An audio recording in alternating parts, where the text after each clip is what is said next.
আসসালামু আলাইকুম সবাইকে। আজকের এই ভিডিওতে আমরা খুব মজার একটা বিষয় নিয়ে আলোচনা করব। একজন সফটওয়্যার ইঞ্জিনিয়ার এবং একজন সফটওয়্যার আর্কিটেক্ট তারা আসলে কিভাবে আলোচনা করে। প্রথমে একটা জিনিস ক্লিয়ার করে নেই, একজন সফটওয়্যার ইঞ্জিনিয়ারও কিন্তু একজন সফটওয়্যার আর্কিটেক্ট।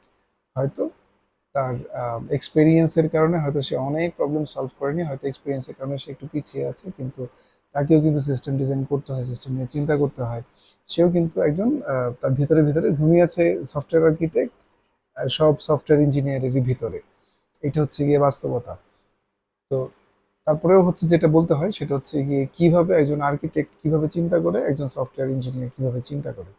চিন্তার কিন্তু কিছু ভ্যারিয়েশন থাকে আসলে দুজনেরই। ধরেন একটা রিকোয়ারমেন্ট আসলো, সফটওয়্যার ইঞ্জিনিয়ার করে কি, সেভাবে এই ধরনের প্রবলেম তো আমি অনেকবার সলভ করেছি। সে সরাসরি টেকনিক্যাল কোশ্চেন দিয়ে তার রিকোয়ারমেন্টগুলোকে ভ্যালিডেট করে করে টেকনিক্যাল রিকোয়ারমেন্টগুলো বের করে ফেলে। এবং এটা কিন্তু খুব ইজি তাদের জন্য, কারণ আমার 5 থেকে 7 বছর এক্সপিরিয়েন্স, তারা খুব ইজিলি জিনিসটা করে ফেলে। কিন্তু একজন আর্কিটেক্ট সেটা করে ফেলে ফাইন, সেও কিন্তু সেমভাবে একসময় করতো, কিন্তু এক্সপিরিয়েন্স তাকে অন্যভাবে করতে সাহায্য করে। কিভাবে?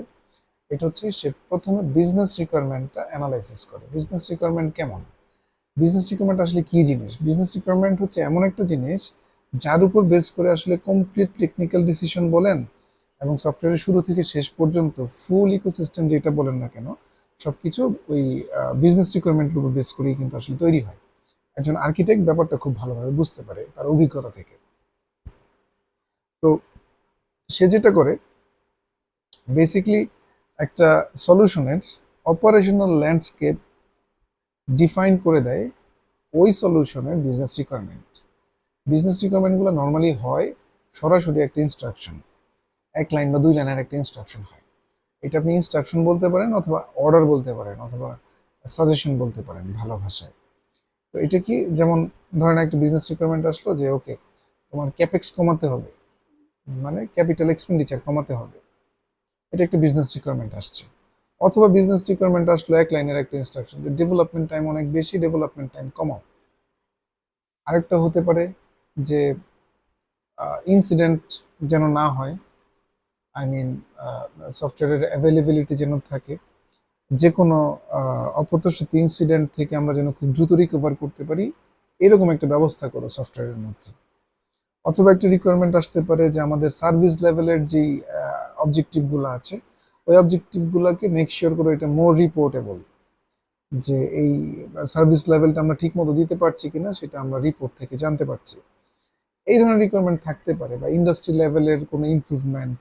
নর্মালি বিজনেস রিকোয়ারমেন্টগুলো হয়ে থাকে খরচের উপরে বেস করে, অথবা অপারেশনাল কিছু অ্যাচিভমেন্টের উপরে বেস করে, অথবা হচ্ছে ইউজার এক্সপিরিয়েন্সকে বেটারমেন্ট করার জন্য। এই ধরনের বিজনেস রিকোয়ারমেন্ট নর্মালি থাকে এবং আর্কিটেক্টরা এই ধরনের বিজনেস রিকোয়ারমেন্ট নিয়ে কাজ করে। এখন প্রথমে আমি যেটা বললাম যে প্রথমে একটা রিকোয়ারমেন্ট ছিল কি, ক্যাপিটাল এক্সপেন্ডিচার কমাতে হবে। তো ক্যাপিটাল এক্সপেন্ডিচার কিভাবে কমাবো, অনেক উপায় আছে। অ্যাজ এ আর্কিটেক্ট আপনাকে এই ডিসিশনটা নিতে হবে যে আমি একটা ম্যানেজড সার্ভিস নিতে পারি। যেমন ধরেন এরকম হতে পারে যে আমার হয়তো একটা বড় ডেটা বেস হ্যান্ডেল করতে হচ্ছে, রেগুলার ব্যাকআপ নিতে হচ্ছে, বা আমার পেটাবাইট অফ ডেটা আমার কোথাও স্টোর করতে হচ্ছে। তো ওই ক্ষেত্রে হয়তো আমি কোনো থার্ড পার্টি ম্যানেজড সার্ভিস নিতে পারি, যার জন্য আমার ওই ডেভঅপসের ওই টিমটা লাগছে না, বা ডিবি অ্যাডমিনের ওই টিমটা লাগছে না, ডেটাবেস ম্যানেজমেন্টের জন্য একটা বড় টিম যেটা আমার দরকার ছিল, ওই টিমটা আমার লাগছে না। আমি থার্ড পার্টি দিয়ে জিনিসটাকে করে ফেলতে পারছি। হয়তো আমার এখানে অপারেশনাল কস্ট, হয়তো আমি কিছু ভিপিসি সার্ভার আমি নিচ্ছি, ভার্চুয়াল প্রাইভেট ক্লাউড থেকে আমি কিছু সার্ভার নিচ্ছি, ওই সার্ভারগুলো হয়তো আমার লোকাল প্রিমাইজের যে সার্ভার কস্টিং সেটা কমিয়ে দিচ্ছে, এটাও হতে পারে। আবার হতে পারে যে আপনার অটো স্কেল আপ আপনি ইমপ্লিমেন্ট করতে পারেন as an architect. Auto scale up, যেমন কুবারনেটিস দিয়ে যখন ইউজার বেশি থাকবে, যখন হিট আপনার বেশি আসবে, তখন আপনি আপনার সার্ভারের সংখ্যা বাড়িয়ে দিলেন।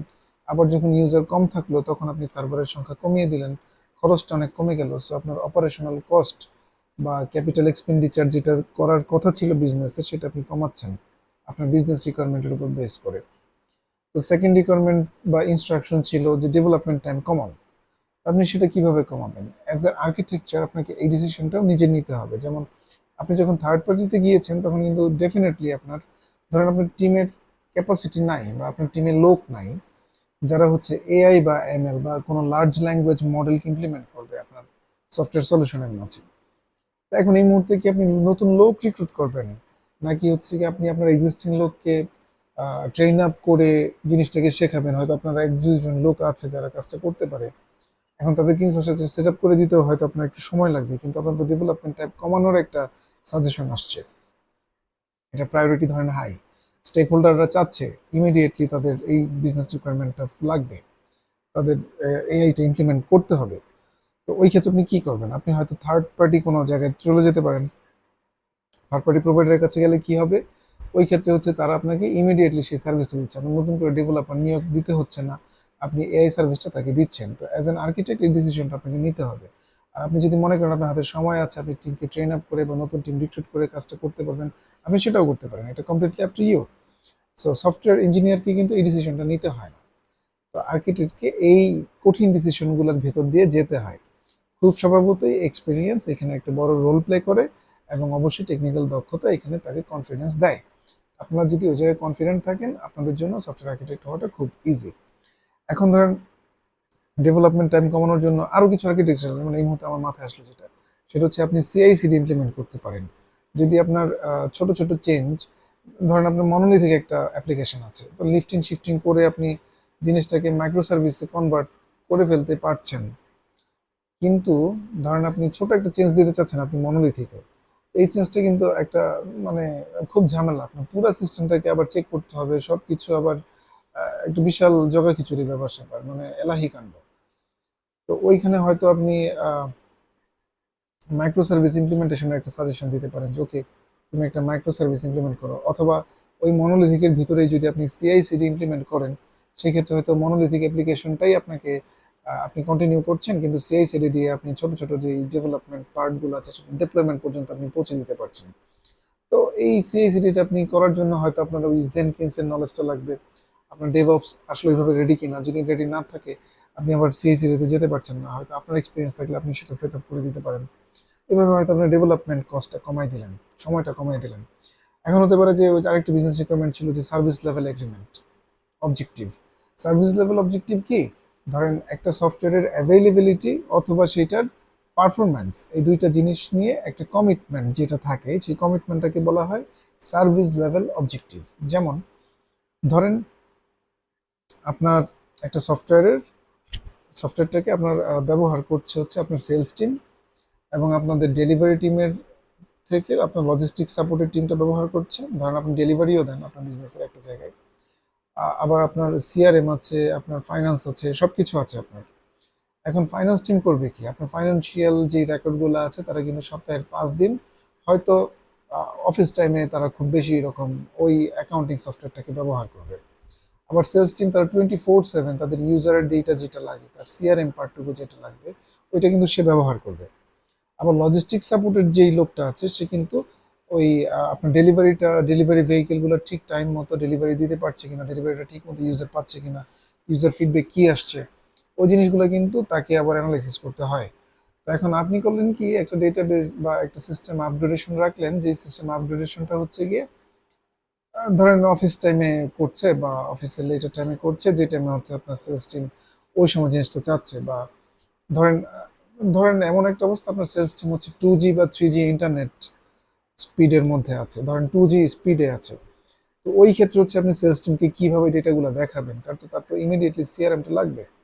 আবার 3G স্পিডে আছে বা 4G 5G এই স্পিডে আছে, আপনি স্পিড অনুযায়ী সার্ভিসটা দিতে চাচ্ছেন। তো এই জিনিসগুলো অ্যাজ অ্যান আর্কিটেক্ট আপনাকে মাথায় রেখে একটা সিস্টেমকে আসলে ডেভেলপ করতে হবে। আরো বিষয় আছে, আপনার অপ্রত্যাশিত ইনসিডেন্ট হতে পারে, ধরেন আপনার ওয়ার্কারগুলা আপনার মেসেজ কিউ থেকে আপনার ডেটা রিড করতে পারছে না, আপনি হয়তো পাবসাব অথবা আহ, অন্য অন্য কোনো আপনি মাইক্রো সার্ভিসে আছেন।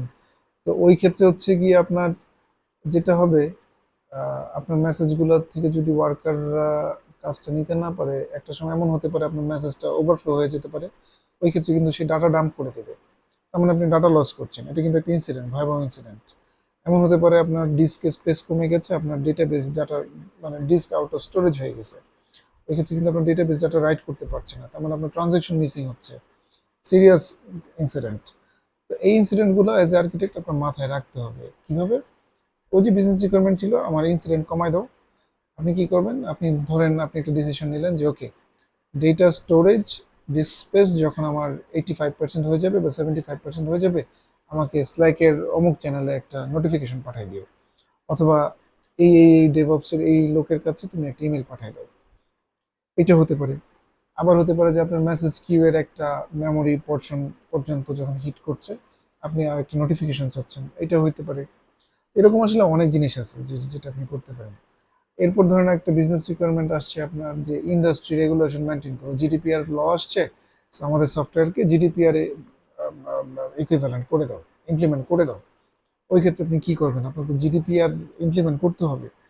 জিডিপিআরটা কিভাবে ইমপ্লিমেন্ট করবেন, বা জিডিপিআরটা কি জিনিস আপনাকে সেটা জানতে হবে, স্টাডি করতে হবে। আবার ধরেন ফেডারেল ইউজারদের জন্য আরেকটা ল আসছে, আপনার একই সফটওয়্যারের মধ্যে আবার ওই জিনিসটাও আনতে হবে। আবার ধরেন মিডল ইস্টের ইউজার আছে, ধরেন আপনি একটা গ্লোবাল সফটওয়্যার ব্যবহার করেন, মানে সার্ভিস প্রোভাইড করেন, ওই ক্ষেত্রে আপনি কি করবেন, আপনার তো ওই ইউজারদের জন্য ওই ইন্ডাস্ট্রি প্র্যাকটিসগুলো কি আছে। ধরেন পেমেন্টের জন্য এমন হতে পারে, মিডল ইস্ট বললো যে পেমেন্ট যখন কেউ করবে তুমি ফার্স্টে টাকাটা কেটো না। আবার যখন বাংলাদেশ আসবে, তখন আবার বলবে যে না তুমি ফার্স্টেই কাটতে পারো, তুমি কিন্তু টাকা স্টোর করতে পারবে না, স্টোর করতে পারবে না। তো কান্ট্রি অনুযায়ী আপনার আসলে কমপ্লায়েন্স এবং ইন্ডাস্ট্রি রেগুলেশনস ডিফারেন্ট হতে পারে। সেই ক্ষেত্রে আপনার ওই অনুযায়ী ডিসিশনগুলো মেক করতে হবে, যেটা হচ্ছে একজন সফটওয়্যার ইঞ্জিনিয়ার নর্মালি করে না। একজন সফটওয়্যার আর্কিটেক্ট হতে গেলে আপনার এই ভাস্ট নলেজটা আপনাকে প্রচুর স্টাডি করে করে এই জিনিসগুলো সম্পর্কে একদম আপডেটেড থাকতে হবে।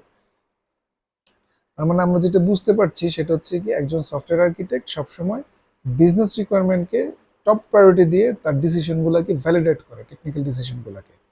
আর আমরা আরেকটা জিনিস বুঝতে পারলাম, সেটা হচ্ছে একটা টেকনিক্যাল, একটা বিজনেস রিকোয়ারমেন্ট কখনোই একটা সিঙ্গেল টেকনিক্যাল ডিসিশন দিয়ে কভার করা যায় না, হয়তো মাল্টিপল টেকনিক্যাল ডিসিশন আপনাকে নিতে হয়। এবং সেই ক্ষেত্রে আপনি সেটা নিবেন, এবং সেটাকে ভ্যালিডেট করার জন্য আপনি যেই বিজনেস রিকোয়ারমেন্টের এগেনস্টে আপনি সেই ডিসিশনগুলো নিচ্ছেন, সেগুলোকে আপনি ফাইল করে রাখবেন। আহ, তো এইভাবে আসলে একজন আর্কিটেক্ট চিন্তা করে, আর এইভাবে আসলে একজন সফটওয়্যার ইঞ্জিনিয়ার চিন্তা করে। সো দুজনই আসলে সেম, বাট জব রেসপন্সিবিলিটির দিক থেকে আর্কিটেক্টকে ওইভাবে চিন্তা করতে হয়। সো পরবর্তী ভিডিওতে আমরা নিশ্চয়ই আরো ইন্টারেস্টিং কিছু জিনিস নিয়ে কথা বলবো। So till then, take care, আল্লাহ হাফেজ, প্রচুর স্টাডি করেন, ইনশাল্লাহ will meet very soon. Thank you very much for watching.